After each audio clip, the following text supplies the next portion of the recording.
जारी रहंदी जैसी रात धारी रहंदी जंग असांजी जारी रहंदी। बाडरे खे तालके जो दर्जो ॾियारण लाइ शहरनि पारां जोड़ियल बाडर तालका मूवमेंट जे प्लेटफॉर्म तां जुदोजहद जारी। 54 हफ़्ते ते बि सवें शहरी हथनि में बैनर ऐं प्ले कार्ड खणी टाउन कमेटी ऑफिस ॾांहुं कोरोना विबा सबबु लागू SOP ते अमल कंदे अॻुवाणनि ज़ैब अली सारियो ऐं कामरेड कादिर बिरोही जी अॻुवाणीअ में एहतजाजी मुज़ाहिरो कंदे सख़्त नारेबाज़ी कई ऐं बाडर शहर खे तालके जो दर्जो ॾियण जो पुरज़ोर मुतालबो कयो। एहतजाजी मुज़ाहिरे में मुख़्तलिफ़ सियासी समाजी अदबी कारोबारी ऐं मज़हबी तंज़ीमुनि जे नुमाइंदनि अज़ीज़ बिरोही, असगर नूनारी, दोदो देशी,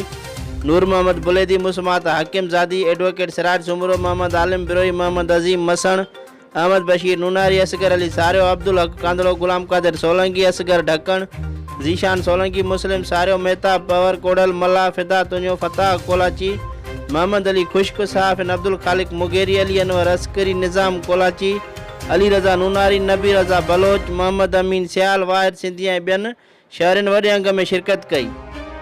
उन मौक़े ते अॻुवान मीडिया सां ॻाल्हाईंदे चयो त बाडर शहर चांटका पुरगुड़ी जो क़दीम ऐं तारीख़ी शहर आहे, जंहिंजी आबादी 1.5 लख जे लॻभॻि आहे, जंहिंखे तालके जो दर्जो ॾियारण लाइ ॿिनि वॾनि वज़ीरनि तोड़े तक जे MP ऐं Peoples Party chairman Bilawal Bhutto Zardari पारां पिणु ऐलान कयो वियो, पर अफ़सोस जो हिन वक़्त ताईं उन ते अमल न थी सघियो आहे।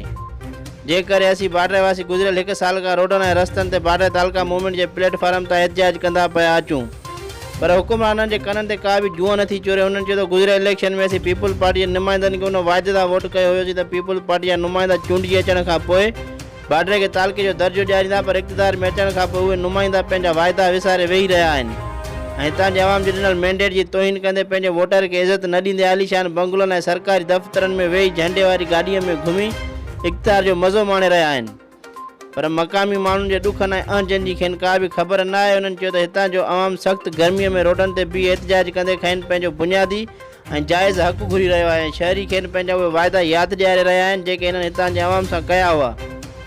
अॻुवाणनि जो वधीक चवणो त जेकॾहिं हितां जे चूंडियल नुमाइंदनि बाडर जी अवाम खे विसारे छॾियो आहे त पोइ ईंदड़ इलेक्शन में खेनि असां बि कोन सुञाणींदासीं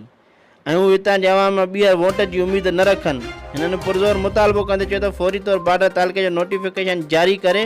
हितां जे अवाम जी बेचैनी ख़तमु कई वञे ऐं बाडर खे तालके जो दर्जो ॾिनो वञे, ॿी सूरत में एहतजाज जारी रहंदो।